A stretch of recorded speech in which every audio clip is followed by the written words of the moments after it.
What's up, everybody? Today, I want to talk to you all about what goes into making an enjoyable tournament experience. I am mostly going to be talking from a competitor's perspective, whether it be a low level, a mid level, or a high level experience. I feel like I have all of those different perspectives as someone who's come up through the scene for about the last 6 years now. But we'll also talk a little bit about the spectator perspective and just what goes into that as well. So the first thing that I want to talk about is scheduling. I'm not going to say anything necessarily specific about how a schedule needs to be run, when exactly brackets need to happen, but your bracket and your schedule just needs to make sense, depending on how many games the tournament is running, how many games a competitor is allowed to enter. All of those things and all of those different schedules need to make sense without crossing into each other too much, if that makes sense, right? You can't just be waiting 2 hours for someone to get to their pool because they're playing PM instead or something, you know what I mean? So good scheduling matters quite a bit. As an example of poor scheduling, this is kind of an interesting example. At Get On My Level this last year, actually, they ran only doubles and crews on Friday. And then on Saturday, they had all of round one pools and all of round two pools all the way up until top eight. And then they only played top eight on Sunday. And this maybe at first glance doesn't seem that bad. They get doubles out of the way. They can do crews whenever it doesn't conflict with certain brackets, and they don't have to work around people being in crews that have to play pools or something. But I actually think this leads to a pretty bad competitor's experience. So the problem is, for example, someone might have to wake up for an early pool at, let's say, 10 a.m. Let's say that their first pool is at 10 a.m. That's their round one pool, so they wake up at 8. If you guys haven't seen my video already about preparing for tournaments, I like to wake up 2 hours early. But, you wake up 2 hours early, you're up at 8 a.m., and then, top 64 round two pools doesn't start until 5, and then you make it pretty far into the bracket, someone like me, and then you're playing until 9 p.m., 10 p.m. Potentially, I think that some of the later rounds of the people that had to get into top 8 were playing up until like 10 or 11 p.m. So somebody that was awake at 8 a.m. has to have the focus, the drive to continue competing at a very high level all the way through the day. And that's only one day. And if you fail to meet this expectation of having to perform at that level the entire time, then you're just done. The other thing, too, is that, like, if I show up on Saturday, and this is actually what happened to me. I show up on Saturday, I play my round one pool, it goes fine. I play my round two pool, and I just lose. I drove all the way to Canada. I'm sure a lot of people flew to Canada for this tournament. And I just lose in one day. It feels like my tournament experience lasted all of 10 hours, and then it was over.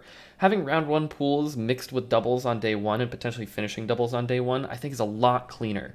And it just seems to make more sense. Like, this GOML schedule didn't make sense to me. I don't understand. They had so much time and honestly not enough entrants to have to break up the schedule in this way. So if you have a schedule, make sure that it's coherent, make sure that it makes sense. It doesn't necessarily have to be something specific, but I think that that's really important for the competitor aspect. The next thing is I feel like you want to have enough setups, but also enough room between the setups. I remember at Smash and Splash 4, something that they actually improved on for Smash and Splash 5 was the room in between the setups. At Smash and Splash 4, I don't know if anybody remembers it, but you could not get through. Getting from one side of the venue to the other, it was not like a long trek or something, but the problem was you just there were packs of people just jammed into each other, and it was so hot and you couldn't do anything about it. And so having enough setups so that people can play is really, really important. Making sure that people can play friendlies, making sure people have warm-up time, making sure that you have enough setups so that people can finish their pools efficiently. All of those things are really important, but you really have to focus on the logistics of spacing out those setups correctly. And that's something that I feel like a lot of tournaments actually kind of neglect. But like I said, Smash and Splash 5, maybe some of the tournaments are starting to get a little bit better at that.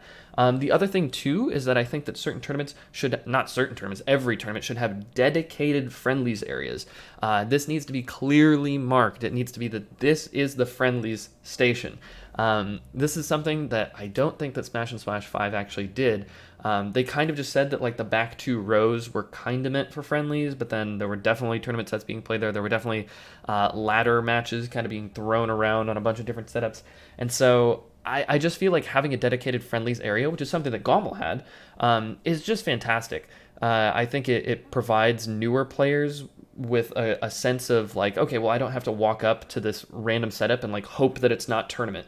There's a lot of stress and anxiety that goes into being a new player in the scene, and so like if you just want to jump in and play some friendlies, you should know that like you're not stepping on anybody's toes. You know what I mean? And also, if I want to warm up, I shouldn't have to sit around or wait for a tournament pool to be completely over so I can go in and fill the area for like the last 15 minutes before the next pool actually starts. Right? There should be a dedicated area for this.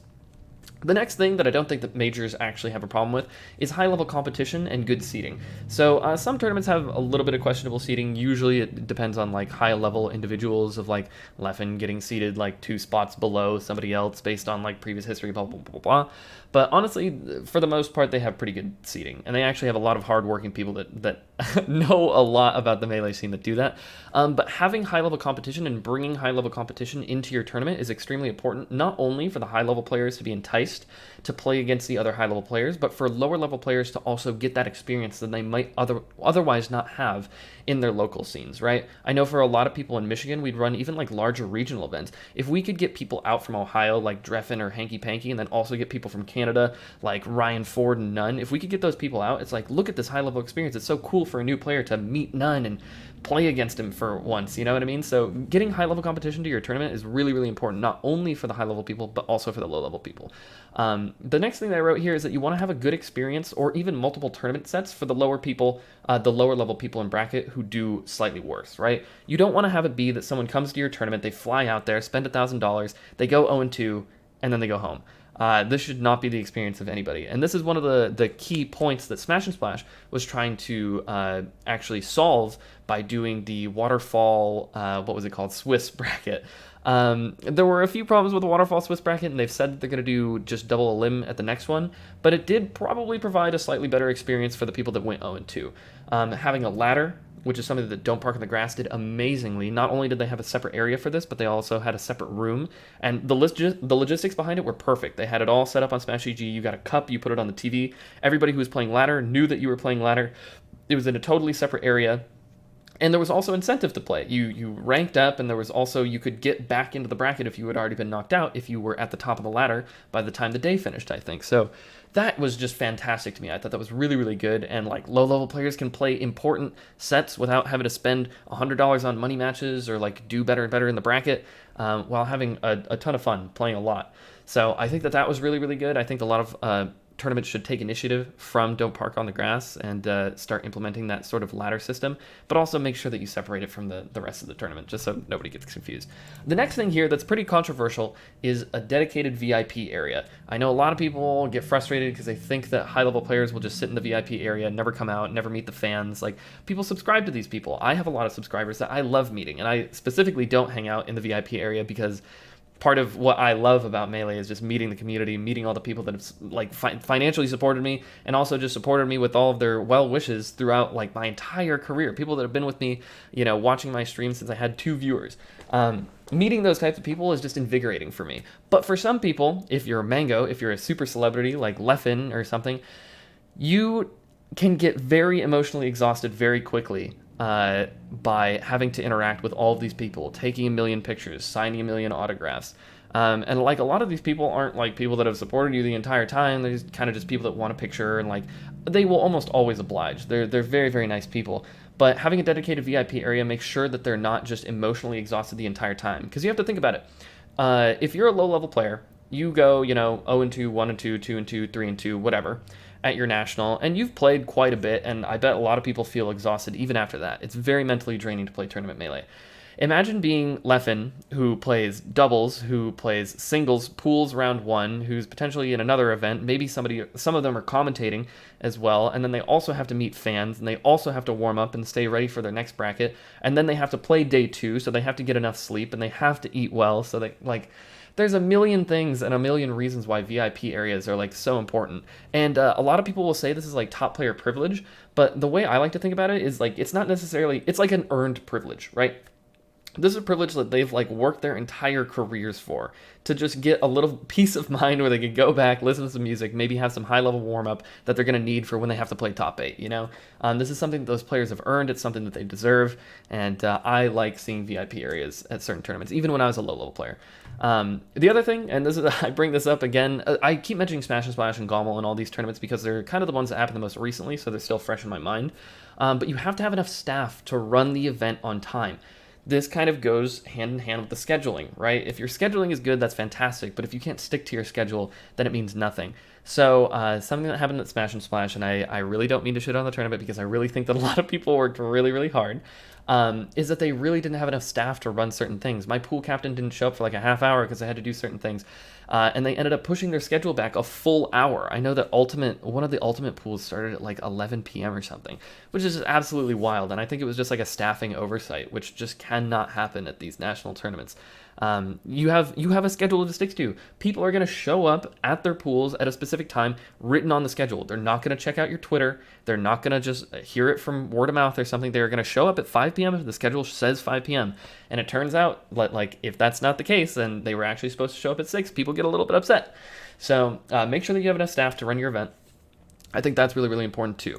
Now, the last thing that I'm going to mention are just a couple small things, or maybe they're not small things, depending on how much you care about these, but water needs to be provided in venues. Have water stations, have them refilled all the time. Get cold water, get cups, make sure people are able to drink water and hydrate themselves. There are like 1,000, 2,000, 3,000 people in these venues, and it gets very hot. People need water, okay? The next thing, affordable food within walking distance. Not everybody has a car. People drove here from, Minnesota, and they had to, like, I don't know why I mentioned Minnesota because it's like right next to Wisconsin. But let's say people drove from like 9 hours and they took a big carpool. You can't always have your entire carpool go out and get food together. Let's say you flew into the event and then you took an Uber to the event, right? It's like you don't have the means of transportation to go and get food all the time. So having good food within walking distance is really important. And I think that GOML, actually, they didn't have a lot of really affordable food in walking distance. So they actually like had I don't know if this is just something that the venue does or if this is something that GOML specifically did, but they had a food truck in the venue that provided really good food for a decently reasonable price. And I think that they pumped out food the entire time, and it was actually delicious and really, really helpful to have that there. The next thing too, distance from the airport. This is something that was kind of tricky, especially with Smash and Splash, is that a lot of people would have to fly into Chicago and then drive like 2-3 hours or something to end up getting to the venue. This is kind of a small thing, and it only affects a small amount of people, but I think it's like decently important. And then also, this is something that I would actually consider a little bit more important than the previous things that I mentioned, but having vendors booths and also side games for people to play is really, really good. People walking home with memorabilia that they could talk about the tournament, be like, I got this poster at this event and it means something to them, is incredibly important. And also having side games for people to play. It's like after they get knocked out of bracket and they're feeling a little down, you grab some food in the venue, you go and play some rhythm games or something and just have a good time. Having that little arcade station in those venues is actually super fun. Not everybody can just grind Melee for 3 days straight, you know what I mean? So having those little fun things to do can really, really improve the tournament quality experience. I know that Big House and Super Smash Con are 2 tournaments that do this excellently. But yeah, if there's anything that I haven't mentioned, feel free to comment down below. I'm curious if I didn't mention the spectator aspect too much. Maybe there's a couple things in there. Ooh, like having the lights off. I love having the lights off in top 8. That's something I'll always advocate for. But if there's anything that I missed, anything that you guys are curious of that I said, feel free to drop a comment. Thank you guys for watching. I really appreciate it, and I'll catch you next time, okay? Peace.